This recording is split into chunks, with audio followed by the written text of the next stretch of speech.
Bismillahirrahmanirrahim. Assalamualaikum warahmatullahi wabarakatuh.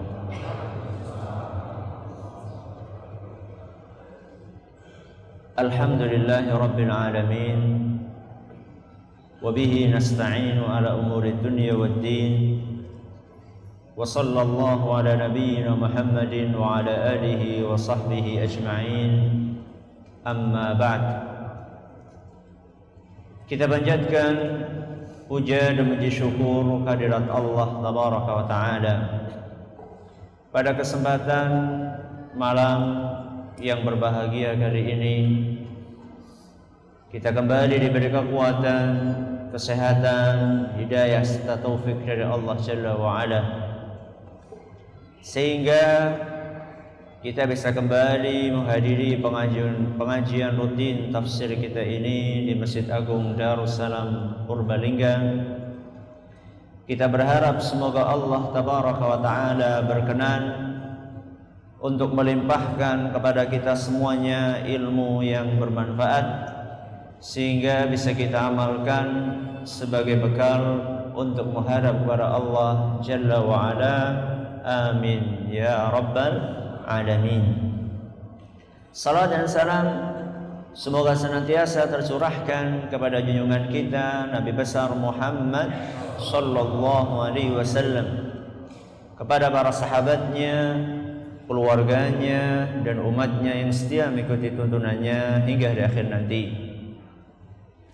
Para hadirin dan hadirat sekalian yang kami hormati, dan juga segenap pendengar Radio Insani 88 FM di Purbalingga dan sekitarnya, para pendengar Radio Best FM di Serutigo dan sekitarnya, pendengar Radio Roja di Jakarta, di Bandung, di Lampung, dimanapun Anda berada,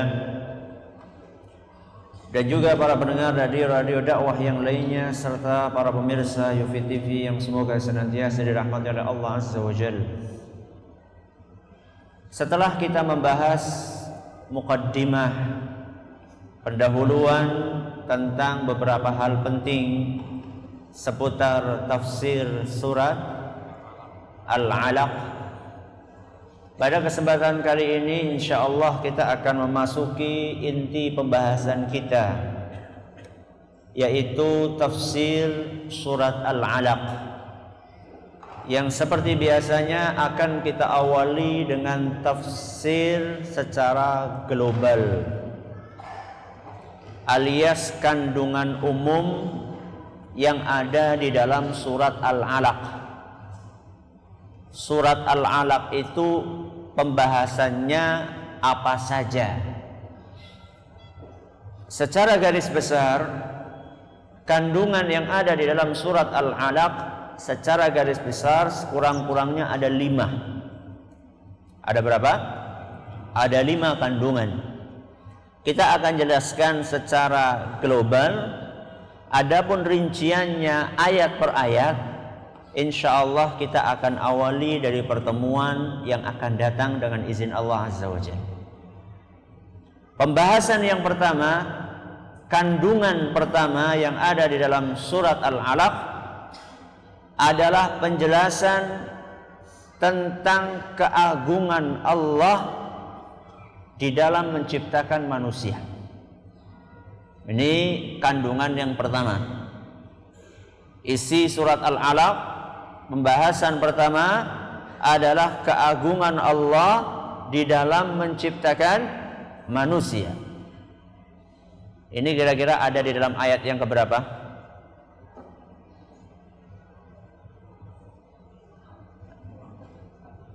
Bagus. Khalaqal insana min 'alaq. Ayat keberapa ini? Kedua. Khalaqal insana min 'alaq. Dialah Allah yang menciptakan manusia dari 'alaq. Apa 'alaq? Segumpal darah. Kita dari apa? Segumpal darah. Dari segumpal darah, nanti secara rinci kita akan jelaskan. Allah Subhanahu wa Ta'ala menciptakan dari kita yang awalnya segumpal darah, kok bisa menjadi ahsani takwim, Laqad khalaqnal insana fi ahsani taqwim. Coba panjenengan bayangkan darah kok bisa jadi kayak kita ini sekarang. Gimana coba kira-kira? Bikinnya tuh gimana gitu loh. Dari darah, bahkan kalau kita bahas nanti ternyata bukan hanya dari darah nanti. Ternyata kita dari sesuatu yang untuk nyebut namanya saja kadang-kadang kita malu. Subhanallah.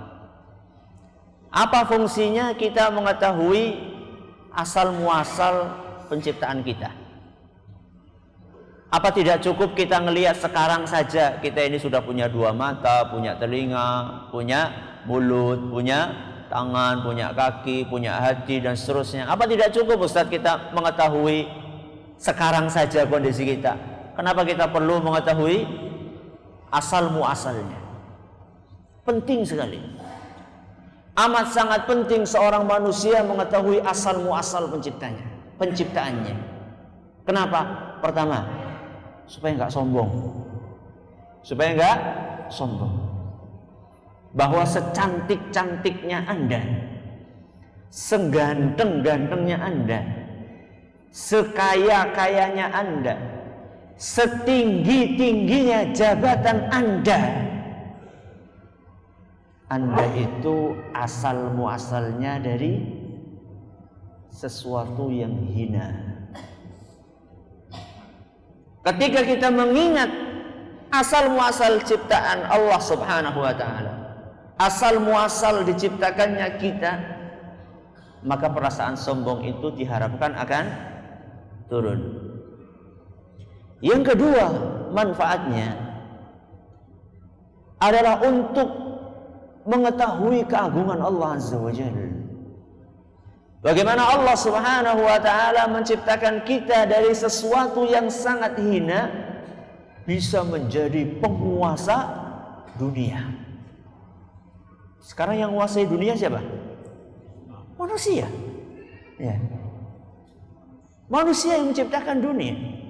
Manusia yang menguasai dunia. Padahal kita dari apa? Bagaimana Allah Subhanahu wa taala menciptakan manusia dari sesuatu yang hina kemudian menjadi sosok penguasa? Ini tentu dengan campur tangan dari Allah Subhanahu wa taala. Dari mana Ustaz kita bisa membaca manusia itu diciptakan dari apa? Kita bisa buka di dalam Al-Quran dan kita bisa buka di hadis-hadis Nabi SAW. Kalau saya tanya, manusia terbuat dari apa?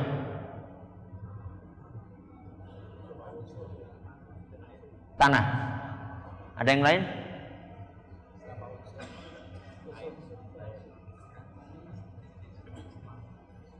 Jenengan itu dari apa dulunya? Air mani. Yang benar yang mana? Air mani atau tanah? Tanah dicampur air mani. Dari apa kita diciptakan? Mari kita dengarkan firman Allah Subhanahu wa taala tentang kisah penciptaan manusia. Allah sebutkan dalam surat Al-Mu'minun ayat 12 sampai 14. Ayat berapa? 12 sampai 14 dalam surat Al-Mu'minun. Kata Allah Subhanahu wa taala dalam surat Al-Mu'minun ayat 12 sampai 14, walaqad khalaqnal insana min sulalatin min tin. Kata Allah, sungguh kami telah menciptakan manusia dari saripati tanah. Berarti yang benar yang mana? Tanah apa air mani tadi? Tanah. Jangan senang dulu yang tanah ya. Kita masih akan lanjutkan. Ini kita baru baca ayat 12. Ayat berikutnya kata Allah Azza wa Jalla, "Tsumma ja'alnahu nutfatan fi qararim makin." Kemudian kami jadikan manusia berupa setetes mani di dalam rahim yang kuat, tempat yang kokoh. Berarti yang benar yang mana nih? Dua-duanya benar. Kok bisa dua-duanya benar nih gimana? Nah, 1 tambah 1 sama dengan 2. Ada yang mengatakan 3. Masa dua-duanya benar? Jawabannya, tanah itu adalah sumber penciptaan bapak kita. Siapa itu? Adam alaihissalam. Nah, kalau kita anaknya Nabi Adam dari air mani. Ya. Kalau kita anaknya Nabi Adam, keturunannya Nabi Adam alaihissalam terbuat dari air mani.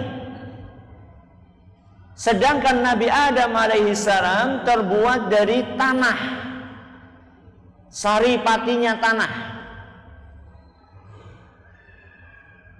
Dan kita bisa bayangkan bagaimana asal muasal kita. Kadang-kadang orang lagi ngobrol, tahu-tahu ngomong air mani itu kan apa? Agak gimana gitu. Oh, cuma ngomong kayak gue lah. Apa sih ngomong kayak gitu? Bayangkan, kita baru dengar apanya? Kita baru dengar namanya saja. Apalagi kalau misalnya ada orang, kita lagi kumpul-kumpul nih. Tahu nggak ini apa nih? Tahu-tahu bawa apa? Ada gelas isinya air mani. Gimana kira-kira? Kamu ini nggak beradab sekali. Masa lagi kumpul-kumpul kayak gini bawa sesuatu jorok kamu itu? Padahal semua yang ada di situ asalnya dari ini. Kemudian kata Allah Subhanahu wa taala, setelah dari air mani, kata Allah, "Tsumma khalaqnan nutfata 'alaqatan." Dari air mani itu kemudian kami ciptakan menjadi segumpal darah. Jadi dari mani terus jadi apa? Darah. Setelah itu apa kata Allah Subhanahu wa taala? Fa khalaqnal 'alaqata mudghatan. Setelah itu kami ciptakan dari segumpal darah itu menjadi segumpal daging. Saya ulangi, dari apa lagi? Pertama dari apa? Mani, terus darah, terus daging. Berapa lama prosesnya? Dari darah, kemudian menjadi daging, dari mani, kemudian menjadi darah, kemudian menjadi daging. Di dalam sebuah hadis yang sahih yang diriwayatkan oleh Bukhari dan Muslim, disebutkan oleh Nabi SAW prosesnya, kata beliau, "Inna ahadakum yujma'u khalquhu fi batni ummihi 40 yawman." Sesungguhnya kalian diciptakan di dalam perut ibu kalian dalam bentuk air mani selama 40 hari. Berarti kita begitu sperma lagi-lagi masuk ke dalam rahimnya ibu, dia akan tetap di dalam wujud setetes air mani dalam waktu 40 hari. Setelah 40 hari kemudian menjadi darah. Terus darah berapa hari? Sama, 40 hari lagi. Setelah 40 hari jadi daging. Daging pun akan menjadi daging, tetap daging sampai berapa? 40 hari. Berarti berapa itu?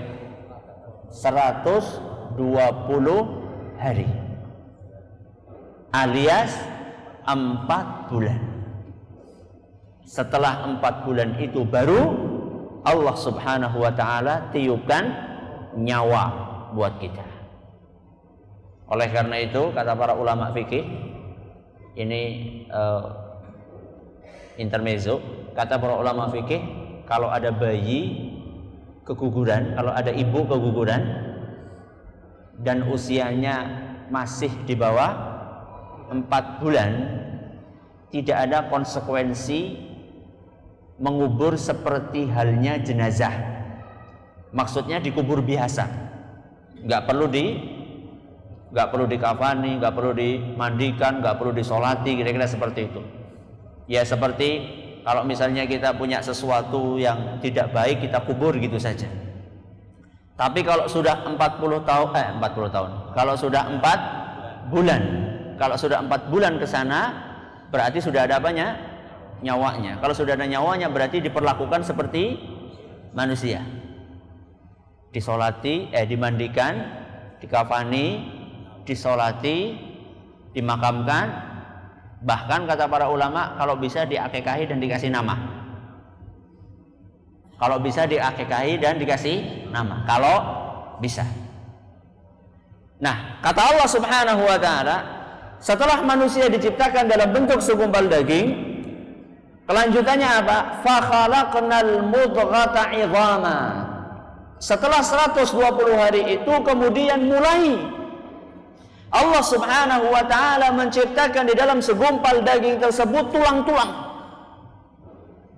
Makanya kalau bayi keguguran sebelum usia 4 bulan, ya, maaf tadi 40 hari ya saya ngomongnya ya. Nah, setelah sebelum usia 4 bulan, kalau diperhatikan belum ada apanya? Tulangnya. 4 bulan ke sana mulai ada tulang, kemudian kata Allah Subhanahu wa taala, "Tsumma ansha'nahu khalqan akhar." Kemudian setelah itu kami bentuk rupanya, mulai ada apanya? Mulai ada telinganya, mulai ada tangannya, mulai ada kakinya. Itulah proses penciptaan manusia. Kalau misalnya kita sudah mengetahui bagaimana kita diciptakan oleh Allah Azza wa Jalla, maka kita seharusnya tahu diri. Jangan sampai kita itu sombong di muka bumi ini. Ini adalah yang pertama. Isi pembahasan yang kedua yang ada di dalam surat Al-Alaq adalah penjelasan tentang kemurahan Allah mengajari manusia. Ini yang kedua. Penjelasan tentang kemurahan Allah di dalam mengajari manusia. Tadi kita sudah bahas bahwasanya kita ini diciptakan oleh Allah Subhanahu wa taala dari sesuatu yang hina. Kok bisa sesuatu yang asal muasalnya hina ini menjadi penguasa di muka bumi ini? Jawabannya karena Allah Subhanahu wa taala bermurah memberikan kepada kita ilmu. Dengan ilmulah kemudian kita bisa menguasai alam semesta ini. Padahal kalau misalnya kita pikirkan antara gajah sama kita besar mana? Gajah. Kenapa kita yang menguasai gajah? Karena Allah Subhanahu wa taala memberikan kita ilmu. Dan ini adalah kemurahan dari Allah Azza wa Jalla. Karena kita lahir ke muka bumi ini dalam keadaan tidak tahu apa-apa. Kata Allah Subhanahu wa taala, "Wallahu akhrajakum min butuni ummahatikum la ta'lamuna syai'a." Allah Subhanahu wa taala mengeluarkan kalian dari perut ibu kalian dalam keadaan kalian ini tidak tahu apa-apa. Apa ada bayi ceprot langsung bisa matematika? Apa ada bayi ceprot langsung bisa ngaji? Ya. Bayi begitu lahir bisanya nangis. Ya. Kalau misalnya ada bayi lahir langsung bisa baca Fatihah, itu mungkin ibunya lari malah bukan seneng itu. Atau bayi lahir langsung bisa ngomong bahasa Inggris, itu akan kebingungan. Kita lahir ke muka bumi ini dalam keadaan tidak tahu apa-apa. Kemudian Allah Subhanahu wa taala bekali kita dengan alat-alat untuk mencari ilmu. Kata Allah Subhanahu wa taala, "Wa ja'ala lakumus sam'a wal absara wal af'idah." Kata Allah Subhanahu wa taala, kemudian kami beri kalian wahai para manusia as-sam'a, napa? Telinga.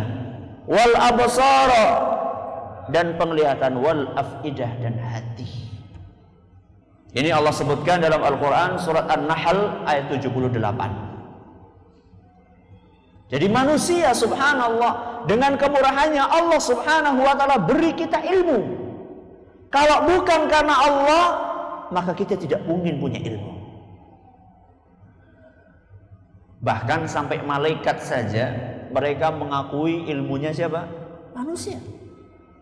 Ingat ceritanya penciptaannya Nabi Adam. Di dalam surat Al-Baqarah Allah bercerita bagaimana awal proses diciptakannya Nabi Adam. Ketika Allah Subhanahu wa taala akan menciptakan Nabi Adam, malaikat apa? Ya, dalam tanda kutip protes ya. Protes dalam tanda kutip. Kata Allah Subhanahu wa taala, "Wa idz qala rabbuka lil malaikati inni ja'ilun fil ardi khalifah."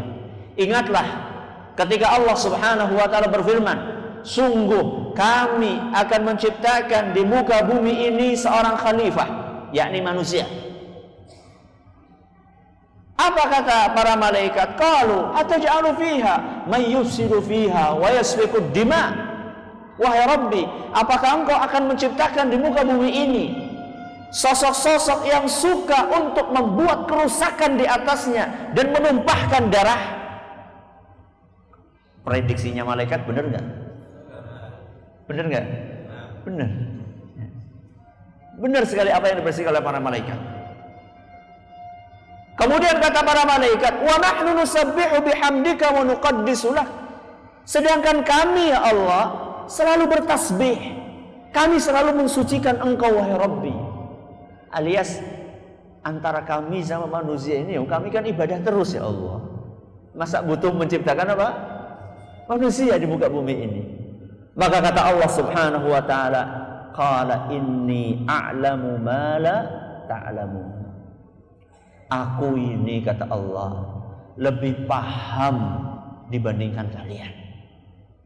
Aku ini mengetahui apa yang tidak kalian ketahui. Kemudian setelah itu Allah Subhanahu wa taala ingin menjelaskan keistimewaan manusia. Wa 'allama Adamal asma'a kullaha. Kemudian Allah Subhanahu wa taala mengajari Adam seluruh ilmu, seluruh nama, apa yang ada di muka bumi ini namanya semuanya dikenalkan kepada Nabi Adam alaihissalam. Ada sebagian ulama mengatakan seluruh ilmu Allah ajarkan kepada siapa? Nabi Adam. Ada yang mengatakan ulama nama-nama semua yang ada di muka bumi ini Allah ajarkan kepada Nabi Adam. Setelah diajarkan semuanya oleh Allah kepada Nabi Adam, kemudian oleh Allah ditampakkan kepada malaikat. Tsumma 'aradahum 'alal malaikati faqala ambi'uni bi asma'i haula'i in kuntum shadiqin. Kata Allah, nih, lihat Adam sudah punya ilmu segini. Coba kalian kasih tahu kami. Coba wahai para malaikat kasih tahu kami apa yang diketahui oleh Adam ini. Apakah kalian bisa? Apa kata malaikat? Qalu subhanaka la ilma lana illa ma 'allamtana innaka antal alimul hakim. Kata para malaikat, wahai Rabbi, ya kami ngakulah. Subhanak, maha suci Engkau wahai Rabbi, la ilma lana. Kami enggak punya ilmu illa ma 'allamtana, kecuali yang Engkau ajarkan kepada kami. Ini Allah sebutkan dalam surat Al-Baqarah ayat 30 sampai 32. Jadi Allah Subhanahu wa taala dengan karunia-Nya mengajarkan kepada kita ilmu-ilmu yang sebelumnya banyak kita tidak ketahui. Ilmu baca Quran, ilmu fisika, ilmu biologi, ilmu kimia, ilmu agama, ilmu apa saja. Dan subhanallah, setiap hari seakan-akan ada ilmu baru yang diketahui oleh manusia. Ini adalah berkat karunia dari siapa? Dari Allah Subhanahu wa taala. Ini adalah pokok pembahasan yang keberapa? Yang kedua. Yang ketiga, pokok pembahasan yang ada di dalam surat Al-Alaq, penjelasan tentang salah satu sifat dasar manusia. Penjelasan tentang salah satu sifat dasarnya manusia. Apa itu? Manusia suka lupa daratan. Apa lupa daratan? Lupa daratan apa? Apa bedanya lupa daratan sama lupa lautan? Lupa daratan itu adalah ungkapan, ya, ungkapan kias, ya, tentang orang-orang yang melampaui batas. Jadi salah satu sifat dasarnya manusia itu suka melampaui batas. Allah sebutkan di dalam surat Al-Alaq ayat 6. Kata Allah Subhanahu wa taala, "Kalla innal insana layatgha." Ketahuilah bahwasanya manusia itu betul-betul melampaui batas. Betul-betul manusia itu suka lupa daratan. Apa penyebabnya? Ar-ra'ahus taghna. Karena manusia sering merasa kaya. Kalau kita baca ayat ini berarti jadi orang kaya ini bagus apa enggak? Jadi orang kaya bagus enggak? Bagus. Oh, merasa kaya, berarti belum tentu kaya ya. Berarti mendingan jadi orang kaya enggak merasa kaya gitu. Atau jadi orang miskin merasa kaya. Saya pernah sering menyampaikan kisah ada sebuah becak, ya, sebuah becak yang ditempeli apa? Stiker, ya, yang ditempeli stiker di apanya? Di bempernya itu apa tulisannya? Biar kere asal sombong. Apa tulisannya? Biar kere asal sombong. Astagfirullahaladzim. Ya, kalau miskin sombong itu, ya, nek kaya sombong, ini apa? Member. Patut. Nah, patut di sini bukan berarti boleh, ya. Patut di sini maksudnya ada alasan, ya. Nah, ini sudah miskin sombong, bahkan bangga, ya, biar miskin asal sombong gitu. Masya Allah. Ada sebagian orang dengan kekayaannya terseret menjadi kesombongan, terseret kepada kesombongan. Contohnya, kalau zaman dahulu contohnya itu seperti Qarun. Sering saya sampaikan, Qarun itu kalau boleh dikatakan dengan miliarder yang ada saat ini atau milioner yang ada saat ini masih kalah sama Qarun. Kuncinya saja, kunci gudangnya saja nggak bisa dibawa oleh 10 orang. Padahal itu baru kuncinya. Ya bisa panjenengan bayangkan, panjenengan punya emas disimpan di gudang, ya. Kemudian gudang satu penuh kunci, nggak muat, pasang simpen di gudang yang kedua, nggak cukup, sudah nggak cukup, kunci lagi. Kemudian pindah gudang. Kira-kira berapa kunci sehingga 10 orang nggak kuat? Coba panjenengan bayangkan, berapa kunci kira-kira? Wah, jangan kuncinya gede-gede jangan Ustaz. Yo ora lah yo. Yang jadi kunci ya segede-gede kunci sepira. Ya. Segede-gede kunci segini paling ya. Coba bisa Anda bayangkan 10 orang, dan itu bukan, saya katakan bukan orang-orang yang kerempeng-kerempeng, bukan. Hah? Disebutkan dalam Al-Quran orang-orang yang kekar-kekar, yang kuat-kuat. Itu padahal baru bicara apanya? Kunci. Belum isinya. Coba saya tanya, mungkin ada di sini yang punya gudang harta? Lah, usah tapi simpen ngendi lah. Nang bumbung be ora kebek-kebek. Masya Allah. Ini Qarun. Tapi karena kekayaannya ini dia jadi lupa kepada Allah Azza wa Jalla. Ar-ra'ahu istaghna, dia merasa kaya sehingga merasa nggak butuh sama Allah Subhanahu wa taala. Ini ajib ya. Ajaib sekali. Aneh sekali orang kaya yang karena kekayaannya merasa tidak butuh sama Allah. Ini luar biasa. Luar biasa keterlaluannya. Kenapa, Ustaz? Karena bagaimana mungkin dia tidak butuh sama Allah? Dia itu tidak akan mungkin bisa memanfaatkan kekayaan yang dimilikinya kalau tidak ada bantuan dari Allah Subhanahu wa taala. Kok bisa, Ustaz? Loh, dia punya kekayaan, gak mungkin dia bisa memanfaatkan kekayaannya kalau gak dibantu sama Allah. Contoh, Dia punya kekayaan yang begitu banyak, bisa beli makanan yang demikian enaknya.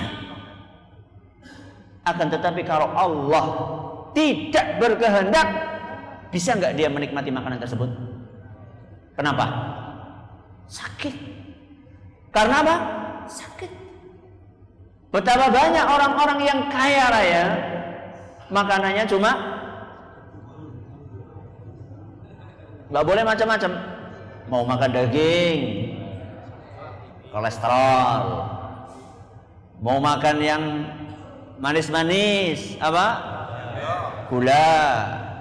Apalagi itu? Mau makan jeroan, asam urat. Siapa mana yang gue jajan? Enggak mungkin seseorang itu bisa memanfaatkan nikmat yang Allah berikan kepada dia, kekayaannya, kalau nggak dibantu sama Allah Subhanahu wa Ta'ala. Maka sangat aneh ketika orang kaya kemudian dia ini lupa dan merasa tidak butuh kepada Allah Azza wa Jalla.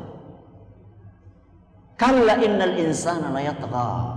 Sungguh manusia itu betul-betul lupa daratan. Potensi manusia untuk lupa daratan itu kalau dikasih, contoh ya, dikasih harta, dia akan lupa daratan, merasa nggak butuh sama Allah. Begitu pula kalau dikasih kekuasaan, apalagi kalau kekuasaan yang apa istilahnya, yang absolut ya, kira-kira seperti itu. Kekuasaan yang mutlak, penguasa seumur hidup misalnya kayak gitu. Biasanya orang-orang yang seperti ini dia akan tagha, dia akan lupa daratan. Akan tetapi tidak setiap orang yang kaya lupa daratan. Contoh yang paling gampang adalah Nabi siapa? Yang kaya sekali siapa? Nabi Sulaiman. Nabi Sulaiman alaihissalam. Bukan King Sulaiman ya. Nabi Sulaiman. Ya. Nabi Sulaiman alaihissalam. Ya. Kekayaannya luar biasa. Sampai istananya itu di bawahnya itu kayak apa? Kayak air. Ini bisa dibayangkan, ya. Kita jalan itu di bawahnya ada kayak airnya. Padahal itu zamannya siapa? Nabi Sulaiman. Kalau sekarang misalnya masjid di mana itu? Di Dubai, ya, yang katanya masjid Masya Allah luar biasa itu. Kalau itu saya katakan masuk akal loh. Sekarang zamannya zaman apa? Zaman modern. Kalau zamannya Nabi Sulaiman sudah ada itu. Akan tetapi bagaimana sikapnya Nabi Sulaiman? Walaupun hartanya luar biasa banyaknya, apa kata Nabi Sulaiman? Hadza min fadli Rabbi. Apa artinya hadza min fadli Rabbi? Ini semua itu karunia dari Allah. Ini ungkapannya Nabi Sulaiman. Ya. Jadi ketika Nabi Sulaiman diingatkan dengan kekayaannya, kalau sekarang mungkin ya, John, sugih temen sih, kira-kira seperti itu ya. Apa kata Nabi Sulaiman? Hadza min fadli Rabbi. Ini semuanya itu karunia dari Allah Subhanahu wa Ta'ala. Liyabluwani aashkuru am akfur. Allah itu ingin menguji saya, apakah saya ini akan syukur atau kebalikannya kufur. Ini Allah sebutkan dalam Al-Quran surat An-Naml ayat 40. Dalam surat An-Naml ayat 40 Allah Subhanahu wa Ta'ala mencontohkan bagaimana seharusnya orang kaya. Akan tetapi kebanyakan orang kaya atau banyak dari orang kaya kalau ditanya, John, umumnya gede temen sih, kepriwe carane? Yo iya, wong anake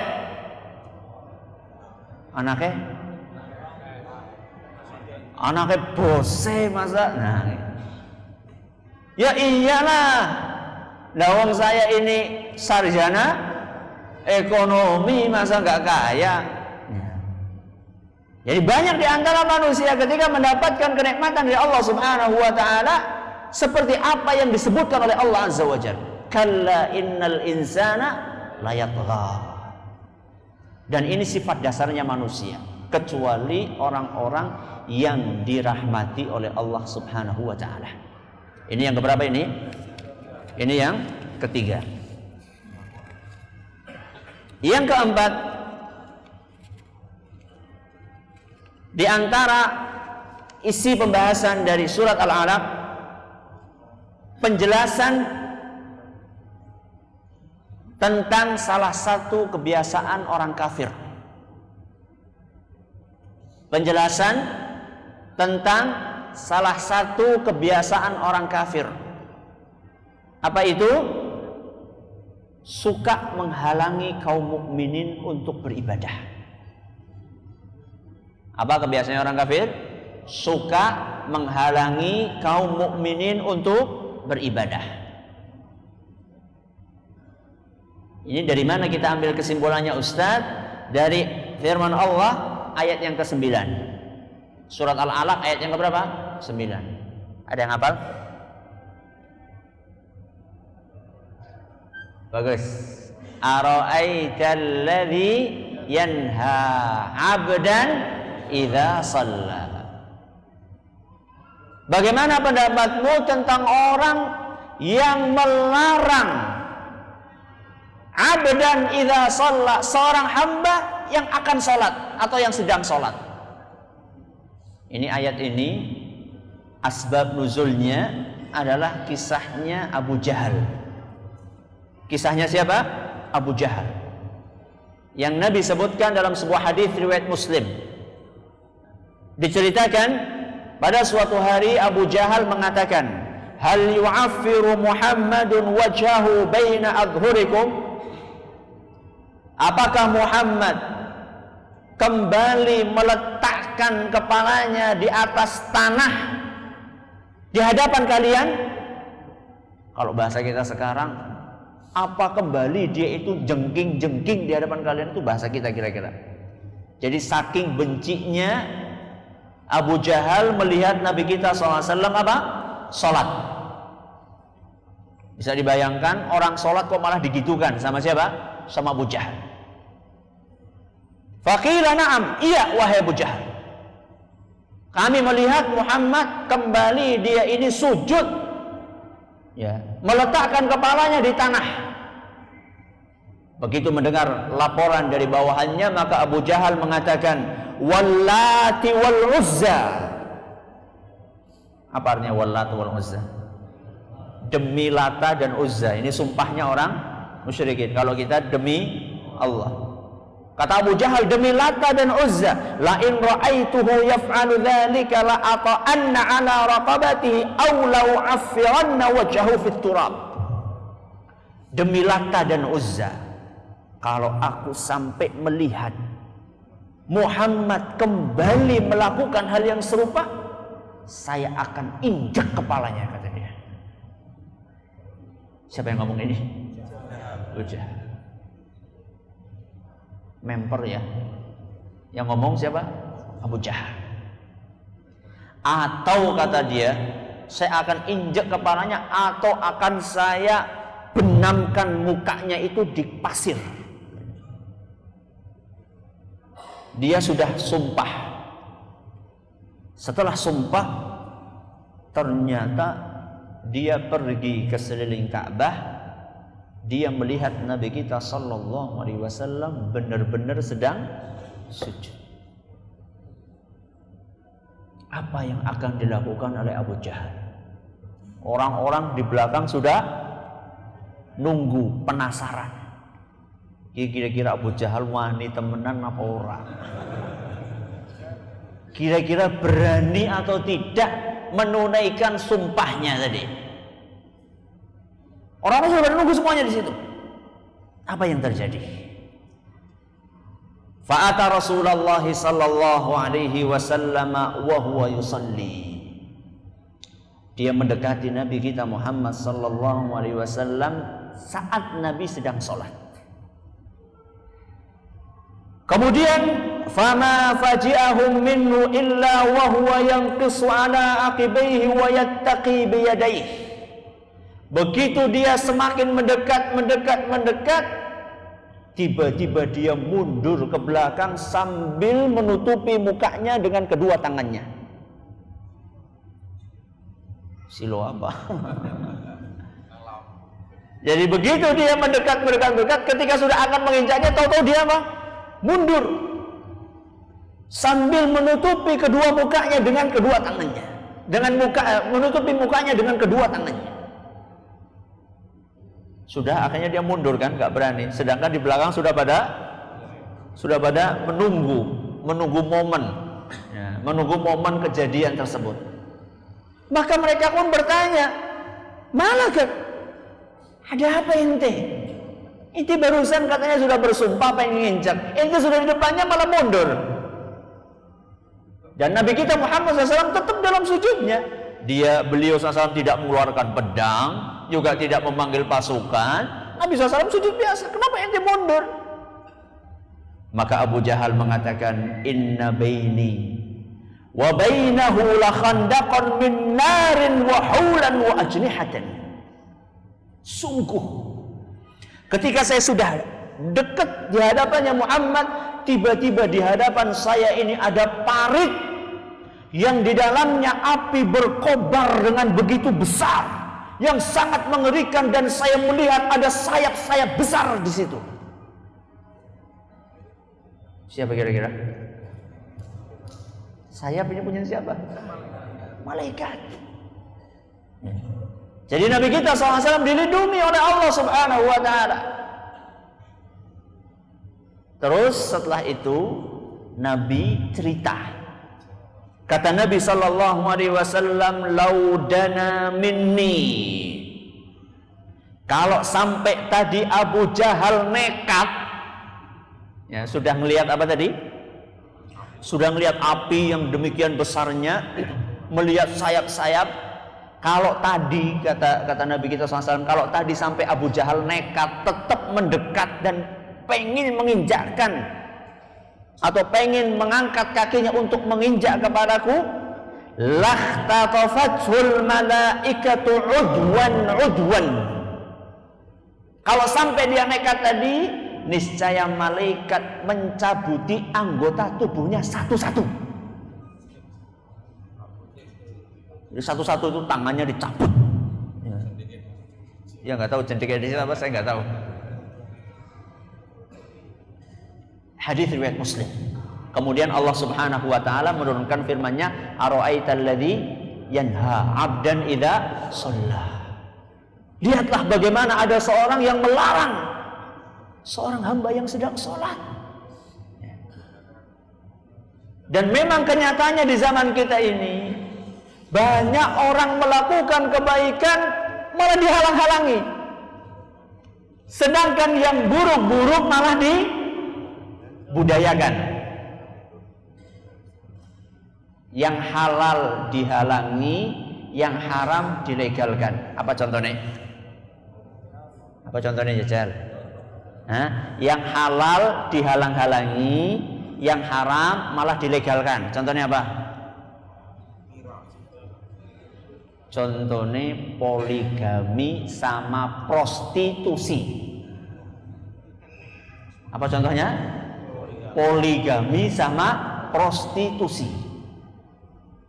Wong arep poligami ketone angel banget. Padahal poligami itu halal apa enggak? Ibu-ibu halal apa mboten, Bu?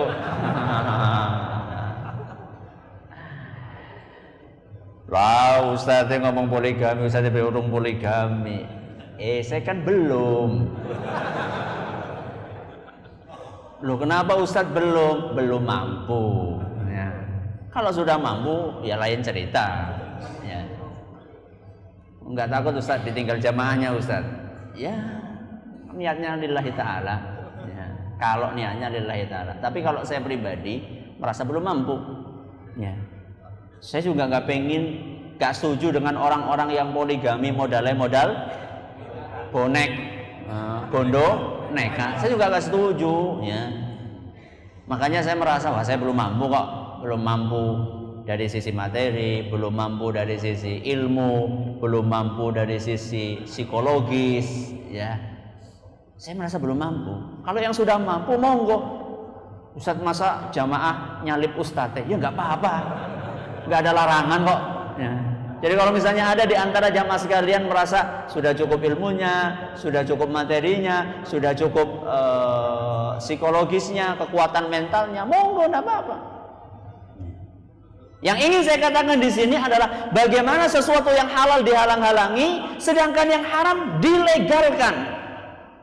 Prostitusi, ya, lokalisasi, itu kan untuk berzina, ya, dilegalkan. Contoh yang lain, bagaimana suara azan dianggap mengganggu.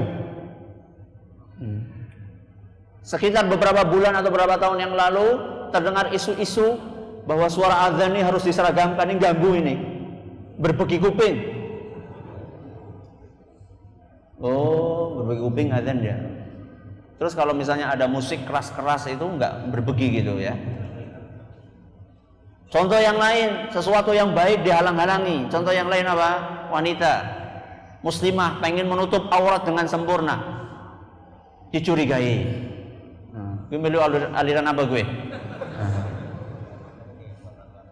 Subhanallah, melihat anaknya kemudian memakai jilbab yang agak gede dikit, keluar pakai kaos kaki, bahkan mungkin ada yang mulai menutup mukanya pakai cadar.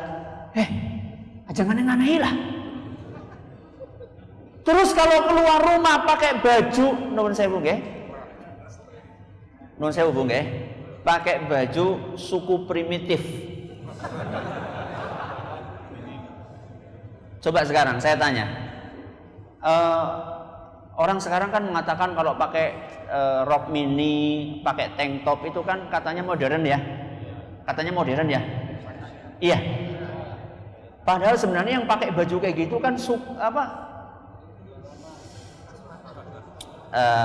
kalau dulu itu apa istilahnya itu yang nggak pakai baju itu loh manusia purba, betul. Manusia apa? Manusia purba. Homo kelalen ya, Homo sapien ya. Ya. Coba kita katakan itu modern, padahal itu sebenarnya kembali kepada zaman purbakala. Ketika orang-orang belum pakai baju. Coba sekarang kalau kita lihat di pedalaman Afrika, nun sewu, ya, atau di pedalaman Kalimantan yang belum terambah oleh teknologi, kita akan dapatkan mereka berbaju dengan baju yang sangat minim. Itu sebenarnya bukan menunjukkan kemodernan, itu justru menunjukkan kejahiliahan. Makanya sampai sekarang ini masih ada kebaikan dilarang, sedangkan keburukan malah dilegalkan. Sudah, ini kandungan yang keberapa? Yang keempat. Yang kelima, motivasi untuk istiqomah. Motivasi untuk istiqomah. Di dalam firman Allah Subhanahu wa taala, "Kalla la tuti'hu wasjud waqtarib." Yang artinya jangan sekali-kali kamu ikuti keinginan mereka. Jadi orang-orang kafir yang ingin menghalangi kita dari ibadah, jangan sekali-kali kita taati mereka. Wasjud waqtarib, tapi tetaplah engkau sujud dan dekatkan dirimu hanya kepada Allah Azza wa Jalla. Sampai di sini pengajian kita pada kesempatan kali ini.